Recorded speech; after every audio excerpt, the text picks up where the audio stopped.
Today's sponsor is Squarespace, the all-in-one platform for building a beautiful website and growing your online presence. More details on them in a bit. Americans love going to the beach. It's one of the country's favorite summer vacation destinations, with millions of people every year flocking to one of America's 3 coastlines, eager to sunbathe on warm sand or swim in the cool ocean water. Recognizing this demand, dozens of settlements have sprung up on the shoreline, providing everything the tourists need to enjoy their holiday. Hotel rooms, restaurants, attractions, gift shops. Of all of these beach towns, perhaps none is more famous than Atlantic City. For decades, Atlantic City was one of the most popular beach resorts in the world, purpose-built to draw in as many visitors as possible and to keep them coming back year after year. It had something for everyone, somehow managing to appear both family-friendly and as a place where an adult could have a sinfully good time if they knew where to look. It seemed like the good times would never end, until one day the tourists just stopped coming. Desperate to keep their economy from completely collapsing, Atlantic City tried a new gimmick: casino gambling. And that brought the visitors back, and in even greater numbers, for a while at least. Once again, however, Atlantic City now seems on the edge of trouble, facing declining revenues and interest from visitors. Atlantic City practically invented many of the classic tropes used by beach towns, not just in America, but all over the world. It has touched many aspects of pop culture in ways that most people don't even realize, and it has played host to famous figures from Frank Sinatra to Donald Trump, along with millions of ordinary people who came and went over the years to have a good time. Their names just lost to history.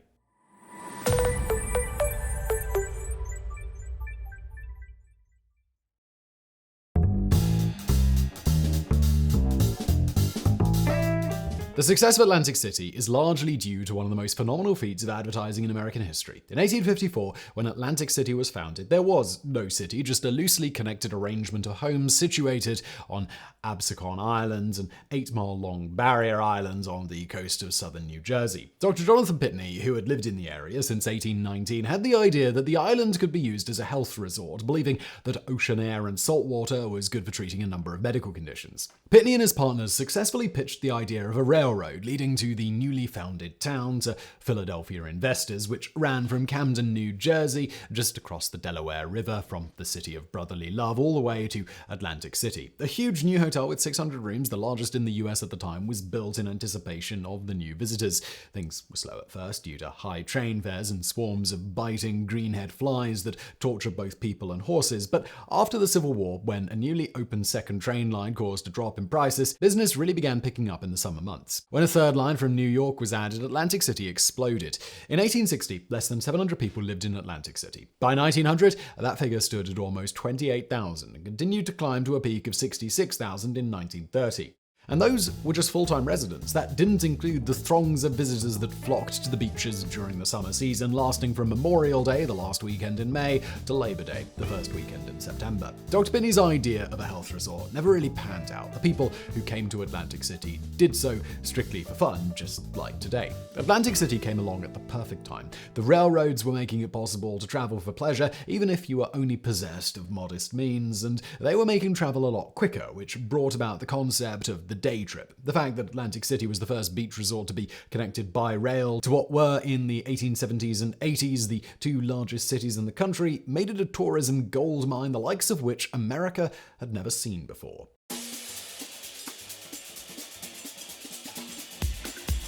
Most historians consider the period between 1880 and 1930 to be Atlantic City's peak. Huge palatial luxury hotels went up, rivaling anything seen in the greatest cities in the world. Excellent publicity both in newspapers and by word of mouth caused the number of visitors to grow each season almost without fail. The growth of tourism and the quirks of the location led to a number of inventions that have been widely replicated, the most famous of which is the boardwalk. Originally put down by beachfront business owners in 1870 as a means to prevent beachgoers from trafficking sand into their stores, it would eventually grow to become a premier attraction in and of the island itself, 40 feet wide and 5.5 miles long, and lined with food vendors, souvenir stands, and games of chance. A number of amusement piers extended from the boardwalk out into the Atlantic Ocean, offering a variety of entertainment ranging from roller coasters to dance halls. This has been copied in dozens of places, especially on the east coast of the United States. Atlantic City gained a reputation as a good place to host conventions, with groups like the Grand Army of the Republic, a society of Civil War veterans, renting out entire hotels for their annual gatherings. Other events were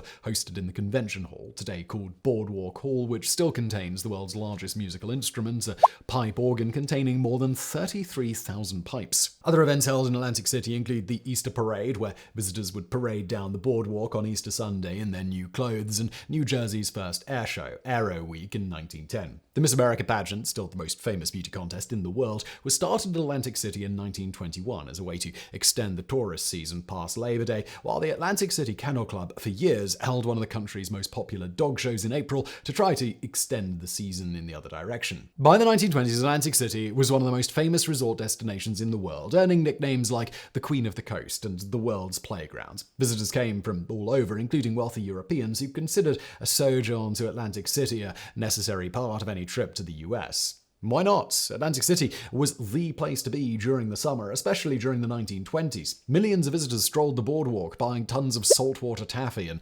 Atlantic City staple since the 1880s, and watching animal performances, including Professor Nelson's boxing cats, Rex the water-skiing wonder dog, and most famously, the diving horse, in which a horse with a pretty girl on its back was persuaded to jump off a 40-foot tower into a pool. The sponsor of today's video is one of my favorites. If you've ever wanted to start a website but have been put off by the thought of complicated coding, then Squarespace is perfect for you. Building an online presence can be incredibly daunting, but no longer is an advanced coding degree or small fortune required to get started. Squarespace help you stand out with a beautiful website built using their easy drag and drop method. Their platform provides you with powerful analytics and insights into who visits your site and how they interact with your content. Squarespace's analytics tools include page views, traffic sources, audience geography, and more. Figure out what is drawing your audience in and capitalize on that premium data that is provided to you. Squarespace also allows you to integrate email campaigns into your website, stand out from the competition by converting email subscribers into loyal customers with their templates and automation features. Plus, with the members area feature, you can monetize your content in a way that fits with your brand and unlock a new revenue stream for your business. Test out their platform and its features before making any commitments. Go to squarespace.com for a free trial, and when you're ready to launch your website, go to squarespace.com/geographics to save 10% off your first purchase of a website or a domain. And now back to today's video.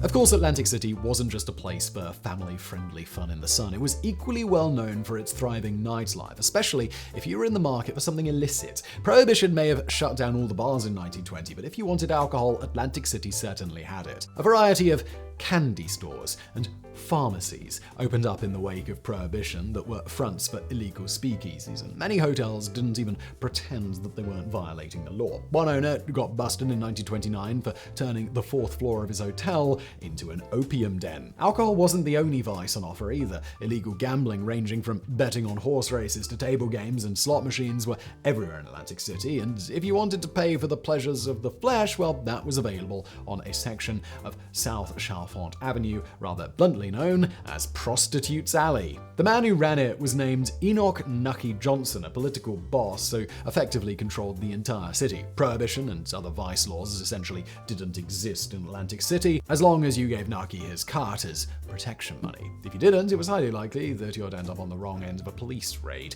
Nucky's corruption didn't end with Atlantic City, though, because of its reputation as a wide-open town. Up to 40% of all illegal alcohol imported into the United States passed through Atlantic City. Johnson worked out a deal with New York mob boss Charles Lucky Luciano, which gave Luciano exclusive import rights through Atlantic City in exchange for paying Nucky Johnson 10% of his organization's annual proceeds. Everyone was happy. The tourists who flocked to Atlantic City, the business owners who profited from those tourists, and the cops and politicians who benefited from the widespread bribery necessary to keep the entire enterprise afloat. Nucky oversaw it all from a 9th floor suite at the Ritz-Carlton on Boardwalk, taking in over $500,000 a year in just kickbacks, the equivalent to $8 million in today's money. It wasn't to last, however. Prohibition was eventually repealed in 1933, and Nucky Johnson's entire empire collapsed after he was convicted of tax evasion and spent 4 years in prison, later becoming the inspiration for the popular HBO drama Boardwalk Empire. The speakeasies were replaced by popular nightclubs like Club Harlem and the 500 Club, where you could often find Frank Sinatra and other members of the Rat Pack performing. Meanwhile, the illegal gambling and the prostitution were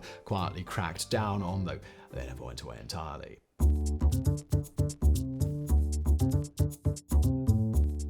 There is no one definitive reason that people can point to and say, this is why the tourism industry in Atlantic City fell apart. Rather, it was a combination of internal and outside factors that worked together to transform it from one of America's most popular vacation spots to one of the country's most economically distressed cities. It started in the 1930s. Atlantic City suffered like everyone else did during the Great Depression, with new construction stopping after 1930. Many hotels suffered foreclosures, and several high-profile cases of distraught persons committing suicide by jumping to their deaths from the balconies of Atlantic City resorts didn't help things. However, the city was largely able to weather this economic storm, and during World War II, most of Atlantic City's large hotels and the convention hall were rented out by the government, who formed a training center and a convalescent hospital for wounded soldiers that they called Camp Boardwalk. It was only after the war ended that things started going wrong, though most people wouldn't realize it until the 1960s, by which time it was too late. Closing down the vice dens, especially the gambling parlors, probably contributed to the tourism decline, as Las Vegas's popularity surged during the same period.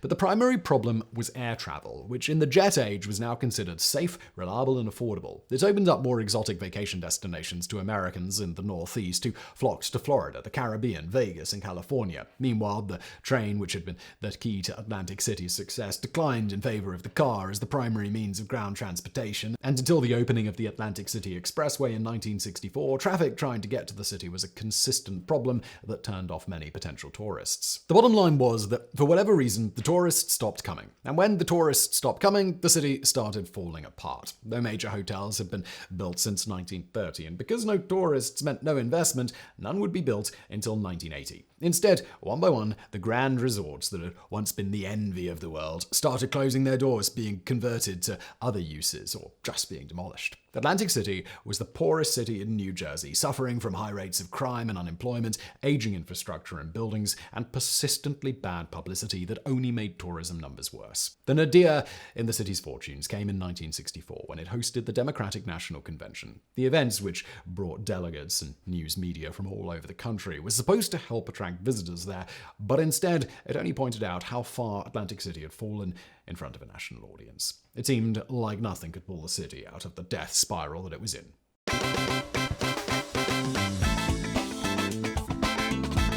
For many city leaders, there was only one way to put Atlantic City back on the map: legalized gambling. At the time, casinos were only legal in the state of Nevada, and other cities watched jealously as places like Las Vegas and Reno became tourist hotspots, wondering how to overcome decades of stigma surrounding gambling in order to cash in on a potentially lucrative revenue stream. Atlantic City officials painted a bleak picture to the New Jersey legislature. If casino gambling didn't come, then the city was headed for bankruptcy. An especially ironic fate, considering that Monopoly, the world's best-selling board game, used Atlantic City street and place names for its property spaces. Opponents of the measure used the same arguments gambling has always faced, that it is morally wrong and it's highly likely to be hijacked by organized crime. An initial ballot measure that would have allowed all cities in New Jersey to have casinos was defeated at the polls in 1974. But in a shocking turnaround, they approved a second initiative that legalized casinos only in Atlantic City 2 years later.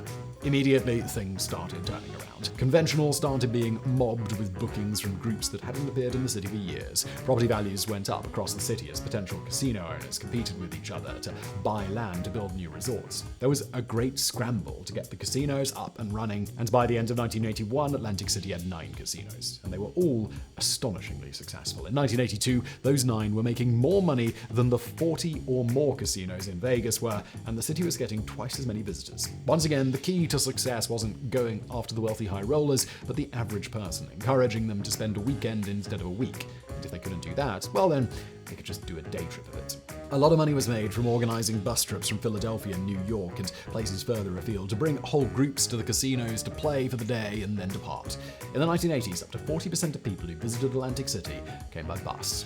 This success brought more competition and more construction, the Atlantic City skyline becoming dominated by giant resorts with thousands of hotel rooms, all of them competing with each other for market share. Donald Trump first made his name in this business, at one point having his name on 4 different Atlantic City casinos. Trump competed with established Vegas brands like Tropicana, Caesars, and Sands, as well as other upstarts like him. Atlantic City became a year-round tourist destination instead of a seasonal one, and the beachfront attractions took a decided second place to the slot machines and card tables.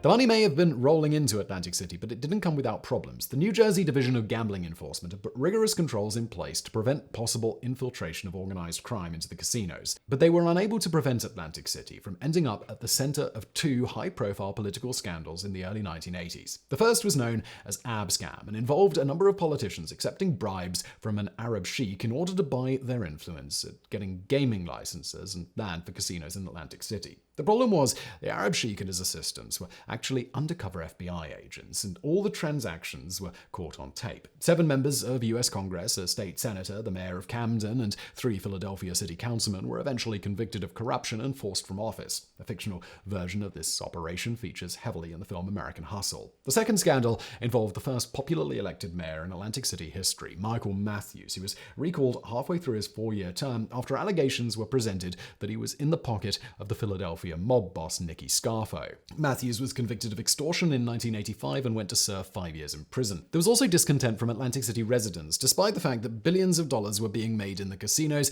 a little of that was being reinvested back into the local community. Atlantic City was heavily affected by white flight and redlining, and today between 60 and 70% of the city's population are either black or Hispanic, which is why, according to community activists, there is such a disparity between the built-up tourist area and the run-down residential communities. The tourist dollars are a little comfort to the quarter of Atlantic City residents that live below the poverty line, and Atlantic City has one of the highest rates of home foreclosure in the country, which disproportionately affects residents of color. Now it seems like even the casino money is going away, or at least a lot of it. The casino boom ended in the 1990s and officially went bust in the 2000s. The reasons why this time was simple: competition.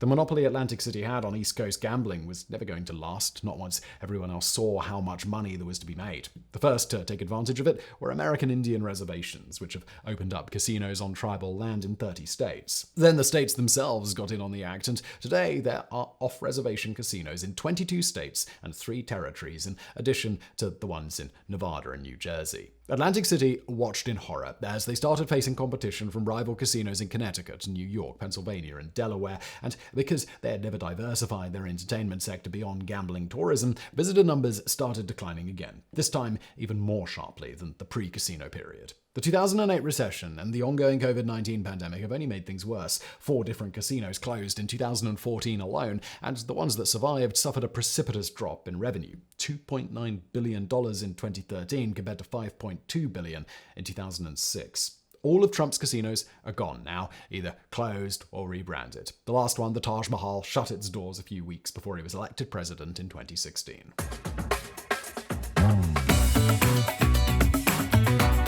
The decline in revenue from Atlantic City gaming has caused the New Jersey legislature to consider opening up casino gambling to the rest of the state, ending Atlantic City's monopoly. Atlantic City operators argue that doing this would probably bankrupt half of the city's 9 remaining casinos, while those in favor argue that this would actually benefit the city as a whole by bringing in additional tax revenue. Even with additional revenue streams from online gaming and sports betting that they didn't have before, Atlantic City's casinos are still struggling to attract tourists, which means the city as a whole is struggling. There has been a lot of disagreement about how to turn the situation around. Many people point to the work Las Vegas did to revitalize its own economy in the 1980s, to increase the amount of non-gambling related activities and amenities available to attract tourists, like high-class restaurants, shows and entertainment, and luxury shopping. That would require billions in investment, and it isn't clear where that money is going to come from, considering the decline in visitors to the city. Others point out that the solution is right there in front of everyone: the boardwalk. The casino boom almost totally left the boardwalk behind, with most of the businesses facing it aging and declining in revenue.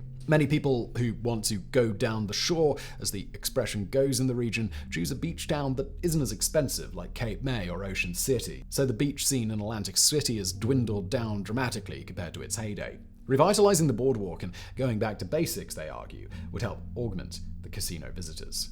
The future of Atlantic City is very much in doubt today. Most people have already written it off as a lost cause. The city's too old, too worn down, they say. But then, again, that's what they said before, and Atlantic City came back, at least for a while. America's fascination with the beach certainly hasn't gone away. All Atlantic City has to do is retool their town to appeal to the modern consumer. And considering Atlantic City was quite literally made for tourists, it doesn't seem like much of a stretch to see them doing it again.